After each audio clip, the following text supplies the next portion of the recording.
It was the roast, heard round the world, and it signaled a shift in the cultural atmosphere that no amount of PR could fix. Just when Harry and Meghan thought they were finally finding their footing as global statesmen, Saturday Night Live decided to drop a truth bomb so savage it left the audience gasping for air. We aren't talking about a lighthearted jab here. We're talking about a full-on, unfiltered demolition of their carefully curated public image. On a recent Weekend Update, Colin Jost didn't just mock the couple illegally, or otherwise, he compared Meghan to the royal family's current greatest nightmare, Andrew Mountbatten Windsor. The joke was simple, brutal, and tellingly accurate. Jost suggested that the only way Andrew could ever be allowed near the throne again is if the only other option was Meghan Markle. The audience didn't just laugh, they groaned. It was that uncomfortable, oh no he didn't kind of moment that signals a massive shift in how the world views the Sussexes. For years, they've tried to portray themselves as the victims of a cold, distant institution. But now they've become the punchline in a joke that places them on the same level as a man who was recently taken into custody under a cloud of scandal. But why is this happening now? Why has Hollywood, once their biggest group of cheerleaders, suddenly turned into their harshest critics? To understand that, you have to look at what's actually happening behind the scenes of the House of Sussex. While they're busy flying across the world and visiting hospitals for photo ops, rumors are swirling that their multi-million-dollar foundation is nothing more than a ghost town. They want us to believe they're still the global statesmen they set out to be, but the reality might be far more desperate. Is this quasi-royal life they're leading just a massive front for a business that's running out of cash? And what does the recent arrest of Harry's uncle have to do with their sudden urgent need for a humanitarian victory? Let's talk about that arrest, because it's the dark shadow hanging over the entire British monarchy right now. Andrew Mountbatten Windsor, the man formerly known as Prince Andrew, was picked up by police just a few weeks ago on his 66th birthday. We're talking about serious, heavy-hitting accusations that surfaced linked to the infamous Epstein files. This isn't just a bad week for the royals. It's a full-scale institutional crisis. The king is reportedly devastated, and Prince William is said to be on the verge of a breakdown as the disgraced uncle's past finally catches up to him. But in the middle of this absolute firestorm, what do Harry and Meghan do? They jump on a plane. They don't head to the UK to support a family in crisis, though. No, they head to Jordan for a 2-day humanitarian visit. It's a classic Sussex move. When the heat gets too high or the headlines get too dark, they launch a PR offensive that looks suspiciously like the royal duties they claimed they wanted to escape. They spent 2 days in Amman meeting with health officials and visiting refugee camps. On the surface, it looks great. Meghan was seen in a polished all-white ensemble looking every bit the Duchess. But the timing is what has everyone talking. Critics are asking if this was a genuine attempt to help or a calculated move to steal the spotlight while the real royals are drowning in the Andrew scandal. It's like they're trying to show the world, look at us. We're the ones doing the work, while the palace is in shambles. But here's the problem, they don't have the permission slip anymore. The palace is reportedly livid, seeing this as a rogue tour designed to undermine the king. But there's an even bigger question lurking in the background of this Jordan trip. How are they paying for it? For years, the Archewell Foundation was the engine behind their showing up and doing good lifestyle. But latest reports suggest that Archewell is effectively being shuttered. We've seen a mass exodus of their most senior staff. James Holt, their longest-serving aide and the executive director of the foundation, has officially stepped down to move back to the UK. Meredith Maines, their head of communications, is gone. Even Shauna Knepp, who was once a key player, is reportedly now only working as a part-time consultant. If you look at the tax filings, the numbers are even more shocking. In their first year, they raised nearly $19 million. Last year, that number plummeted to $3 million. When a charity loses 85% of its funding and almost all of its full-time staff, is it even a charity anymore? Some insiders are saying they've even had discussions about selling the foundation entirely. It's a staggering fall from grace for a couple who once had the world at their feet. This is why the Jordan trip feels so strange to royal watchers. If you don't have a functioning foundation and you don't have a staff to manage your initiatives, what exactly are you touring?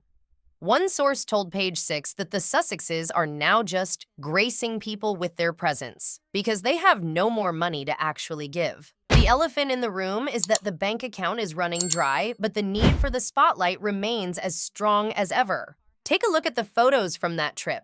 Notice how Meghan is positioned in almost every shot. She's leaning over the beds of young patients, holding the hands of refugees, always with a warm, compassionate smile. It's a scene we've seen before many times. It's the Princess Diana playbook down to the last detail. But critics aren't buying it this time. They're pointing out that unlike Diana, who often did her charity work in private or with minimal fanfare, Meghan seems to bring her own photographers to every spontaneous meeting. She knows exactly where the lens is. She knows exactly how to frame the shot. It feels less like a humanitarian mission and more like a high-end branding exercise. And when you're doing this while your own foundation is allegedly falling apart, it starts to look a lot like smoke and mirrors. There's also the issue of how they got there. Their team made a huge point of telling the media that they flew commercial, not by private jet. It was a clear attempt to dodge the eco-hypocrite labels they've been hit with in the past. But let's be real, even if they're sitting in first class on a commercial flight, it's still an expensive trip.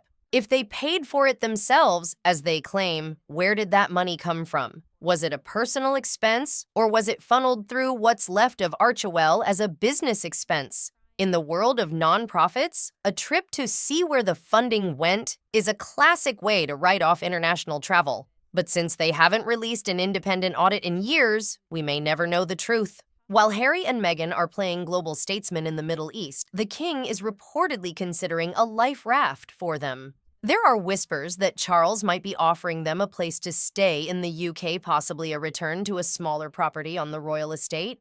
But don't think for a second this is a warm welcome home. Many believe this is a strategic move to bring the renegade royals back under the palace's watchful eye. If they're in the UK, the king can exert some control over their quasi-royal tours. If they're in California, they're a loose cannon. And right now, with the Andrew scandal threatening to burn the whole house down, the last thing the monarchy needs is two more members of the family going rogue on the international stage. The tension between the Sussexes and the rest of the family has reached a fever pitch. Prince William is said to be furious that Harry and Meghan would choose this moment, the most vulnerable moment for the king in years, to stage a high-profile tour that looks like an official visit. It's being described as kicking the family while they're down. And yet, Harry continues his battle for taxpayer-funded security in the UK, claiming he doesn't feel safe bringing his family home. It's a bizarre contradiction. He doesn't feel safe in London, but he's perfectly happy to fly into conflict-adjacent regions for a photo op. The recent rebranding of their website to Archewell Philanthropies is another sign of the shifting sands. It feels like a desperate attempt to pivot as the original Archewell brand becomes toxic. They're trying to distance themselves from the dishing dirt era of the Oprah interview and the Spare memoir. But the world hasn't forgotten. The SNL roast is proof that once you become a joke to the mainstream, it's almost impossible to get that royal magic back. People are tired of the woe is me narrative, especially when it's presented by two of the most privileged people on the planet. As we look at the wreckage of the last few years, you have to wonder what the end game is. If the foundation is gone, the staff is gone, and the royal family has effectively cut them off what is left of the Sussex brand. Are they just going to keep doing these tours until the money finally runs out? Or is there a bigger, even more shocking move on the horizon? Some believe Meghan is eyeing a return to acting, while others think Harry is desperate for a way back into the fold. But after the River Corpse joke and the Jordan snub, the road back to legitimacy looks longer and steeper than ever. Position yourself as a global leader. You position yourself as a global leader, you have to have the results to back it up. But when critics look at Archewell's actual impact, they see a lot of announcements and very few results. The Jordan visit was touted as an investigation into where their funding had gone, but the funding in question, a combined $500,000, is a drop in the bucket compared to the massive overhead of their lifestyle. The math simply isn't mathing.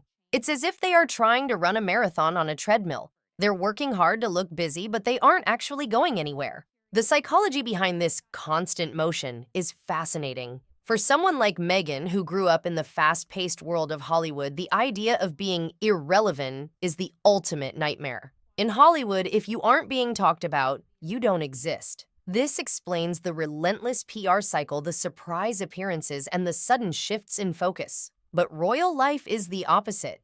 It's about longevity, stability, and staying the course for decades. By trying to combine these two worlds, the Sussexes have created a hybrid that doesn't quite work in either. They are too Hollywood for the traditionalists and too royal for the modern celebrities. They've managed to alienate both sides of the aisle. The fallout from the Andrew arrest has only exacerbated this isolation. For years, the Sussexes could argue that they were the progressive alternative to a stagnant monarchy. But with Andrew's legal troubles taking center stage, the monarchy has gone into survival mode, and they have no room for distractions. The king's statement was a masterclass in distance, making it clear that the law will take its course without royal interference. By comparison, Harry and Meghan's silence on the matter, while they were literally in the backyard of the Jordanian royals, felt conspicuous. They want the titles, they want the prestige, but they seem incapable of dealing with the messy, difficult parts of being a family in crisis. And let's look closer at that life raft theory. If Charles is indeed offering them a home in the UK, it would be the ultimate test of their resolve. Would they give up the multi-million-dollar Montecito mansion for a cottage on the Sandringham estate? Would they trade their freedom for the safety of the palace walls? It's a choice between being king and queen of nothing in America or minor royals in Britain. For Harry, the pull of home must be getting stronger, especially as his legal battles over security drag on. But for Meghan, a return to the UK would feel like a defeat, a public admission that the American dream she sold the world didn't quite pan out the way she expected. The upcoming months will be the most critical for the couple. With their major contracts coming up for renewal and the Archewell Philanthropies rebrand still in its infancy, they are running out of time to prove their value. They need a win, and they need it fast. But a win isn't just a photo op in a refugee camp. It's a sustained, measurable impact that proves they are more than just a famous couple with a grudge. The world is watching, and for the first time, the groans from the audience are louder than the applause. As we wrap this up, the question remains, can a brand survive when it has no staff, no titles, and has become the biggest joke in late-night TV? The House of Cards is wobbling, and every new controversy from Andrew's arrest to the Jordan snub only adds to the weight. They've spent the last few years telling their truth, but now the world is asking for the proof. If they can't provide it, the River Corpse joke might not just be a savage roast, it might be the epitaph for the Sussex brand. In the end, it all comes back to that one moment on Saturday Night Live. When you've lost the respect of the comedians, you've lost the cultural conversation. They wanted freedom, and they got it, but it came at a price they clearly didn't anticipate. They've become the people who show up and look good, but who is actually benefiting from their presence. The children in the hospital beds, or the photographers waiting outside, it's a high-stakes game of public perception, and right now, the Sussexes are losing. The house of cards they've built around their post-royal life is starting to wobble, and the world is watching, waiting to see if the whole thing is about to come crashing down. What do you think? Is the Jordan trip a sign of a new, more serious Sussex era? Or is it just the last gasp of a failing brand? And how much longer can they ignore the reality that their foundation is a shell of its former self? The drama in the House of Windsor is far from over, and with Andrew's legal troubles just beginning, things are about to get even more shocking. Make sure you stay tuned, because what happens next might just change everything we thought we knew about the royals.